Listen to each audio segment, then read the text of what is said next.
ಜನ್ಮಭೂಮಿಶ್ಚ ಸ್ವರ್ಗದಪಿ ಗರೀಯಸಿ ಎಂಬ ಅರ್ಥಬದ್ಧ ಶ್ಲೋಕವನ್ನ ನಮ್ಮ ಭಾರತ ದೇಶವನ್ನು ನೋಡಿ ರಚಿಸಿದ್ದಾರೆ. ಭಾರತ ಮಾತೆಯ ಪುತ್ರನಾಗಿ ದೇಶಕ್ಕೋಸ್ಕರ ಪ್ರಾಣವನ್ನೇ ಪಣಕ್ಕಿಟ್ಟು ದುಷ್ಟರ ಸಂಹಾರ ಮಾಡಿ ಶಿಷ್ಟರ ರಕ್ಷಣೆ ಮಾಡಿ ಜನತೆಗೋಸ್ಕರ ಹಗಲಿರು ದುಡಿದು ಬೆವರು ಸುರಿಸಿದರು. ನಮ್ಮ ಕಣ್ಣಿಗೆ ಮಣ್ಣಿರಿಸಿ ರಾಜಕೀಯದ ಸಪೋರ್ಟ್ ಮೇರೆಗೆ ಕಳ್ಳಾಟ ನಡೆಸಿರೋ ಕಳ್ಳ ಕಾಕರನ್ನು ಮೊಟ್ಟ ಹಾಕಲನ್ನೇ ನಮ್ಮಪ್ಪ ನನಗಿಟ್ಟ ಹೆಸರೇ ಅಜಯ್ ರಾವ್.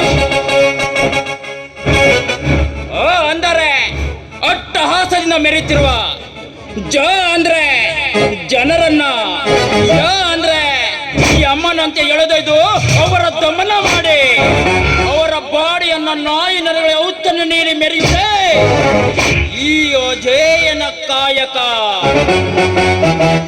ಪ್ರೀತಿಯಿಂದ ಮಮತೆ ತೋರಿ ಬಂದವರಿಗೆ ತಲೆಬಾಗಿ ಅವರ ಸೇವೆ ಮಾಡ್ತೀನಿ.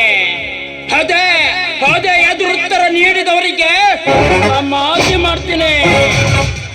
ರಾಜಕೀಯದ ಒಳ್ಳೆ ಜನರಿಗೆ ಸೇವೆ ಮಾಡೋ ಸೇವಕರು ನಾವೇ. ಅದೇ ಅದೇ ಎದುರು ಬಿದ್ದವರಿಗೆ ರುದ್ರ ತಾಂಡು ಆಡುವ ನರ್ತಕರು ನಾವೇ. ಇನ್ನು ಮುಂದೆ ಅನ್ಯಾಯ ಅತ್ಯಾಚಾರ ದರೋಡೆ ಕೊಲೆ ಮಾಡೋ ಕಳ್ಳ ಬಡ್ಡಿ ಮಕ್ಕಳ ಗಂಡೆತ್ತಿಲ್ಲ. ನಾನು ಭಾರತ ಮಾತೆ ಸೇವೆ ಮಾಡುವ